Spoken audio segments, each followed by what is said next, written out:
네, 다음 달부터 각종 보험료의 변동이 좀 생길 것으로 보입니다. 이 보험에 적용되는 기준이 바뀌기 때문이라는데 일부 보험사들은 그 전에 빨리 가입하라는 권유 또는 재촉까지 하고 있습니다. 무슨 영문인지 오늘도 김현우 소장님과 함께 알아보겠습니다. 자, 김현우 소장님, 네. 다음 달부터 뭐가 바뀐다는 건가요? 네, 보험사가 이 보험 상품을 만들려면요, 직업이나 나이, 성별에 따른 기초 자료가 필요합니다. 네. 보험료 산정의 기준이 되는 것 중 하나가 이 경험생명표라는 게 있는데요. 예. 보험료를 산출할 때 중요한 게 사람들의 평균 수명입니다. 얼마나 오래 사느냐에 따라서 지급되는 보험금이 달라질 수가 있잖아요. 예. 그래서 가입자의 평균 수명을 조사해서 보험에 반영을 하는데요. 4월 달부터 남자는 2.1세, 여자는 1.8세 평균 수명이 늘어납니다. 또 직업별로 상해 위험 등급이라는 게 있는데 네. 3단계로 나눠서 얼마나 위험한지를 정하는 겁니다. 이 위험 등급이 높으면 그만큼 보험료가 비싸지는데요.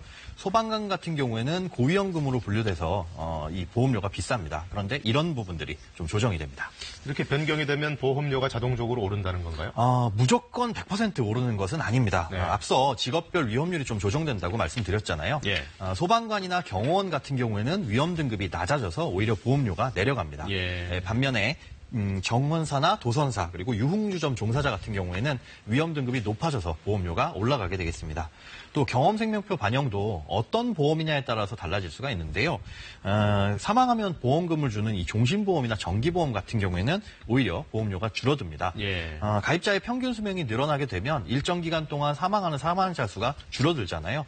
그렇기 때문에 보험사가 지급할 사망보험도 줄어들기 때문입니다. 그렇다면 이 수명과 관련된 것, 연금보험은 어떻게 되나요? 맞습니다. 연금보험은 살아있는 동안 보험금을 지급을 해주는 거잖아요. 예. 그런데 생존기간이 늘면 그만큼 지급돼야 될 보험금이 많아지기 때문에 연금보험료는 비싸지고 지급될 연금 수령액은 낮아지게 됩니다. 예. 또 치매나 뇌혈관 질환 같은 것을 이런 질병을 보장해주는 보험 같은 경우에도 보험료가 비싸지게 되는데요. 실손보험 같은 경우에는 지난달에 손해보험사가 보험료를 올렸습니다. 또 새로운 위험률이 적용되면 생명보험사도 보험료를 올릴 것으로 예상되는데요. 보험료가 이미 많이 오른 손해보험사만큼은 아닐 것으로 지금 예상하고 있습니다. 예. 마침 보험을 가입하시려던 분들은 지금 가입하시는 게 유리할 수도 있겠지만요. 보험 같은 경우에는 보험사나 이 상품별로 다 상이하고 또 4월 달에 이런 것들뿐만 아니라 보험 상품도 일부 바뀔 수도 있습니다. 그러니까 개개인의 상황이나 나이 이런 것들을 고려해서 가입하셔야지 절판 마케팅에 휘둘리시는 건 그렇게 좋지 않을 것 같습니다. 근데 휘둘리지 않으려고 해도 자꾸 흔들어대면 또 사람 마음이 흔들리게 돼 있잖아요. 네. 그렇게 해서 덜컥 가입해버리신 분들 네. 나중에 마음이 바뀌면 이 보험도 환불이 되나요? 네, 그렇습니다. 일정 기간이 있는데요. 네. 흔들렸다가 가입을 해놓고 보니까 좀 후회된다 이런 분들도 취소할 수 있습니다. 아무 조건 없이 취소를 할 수 있는 청약철회 제도라는 게 있거든요. 예. 보험 증권을 받은 날로부터 15일, 최대 청약일로부터 30일 이내에는 취소하고 낸 보험료를 전부 돌려받으실 수도 있습니다. 네. 다만 이 건강상의 이상 여부를 보험사에서 돈을 들여서 진단하는 보험들이 있거든요. 이런 경우에 보험이 확정이 되면 취소가 불가능하고요. 또 보험 기간이 1년 미만인 보험도 취소가 불가능하니까 알아두실 필요가 있습니다. 청약철회 신청은 콜센터나 홈페이지를 통해서 간단히 할 수가 있습니다.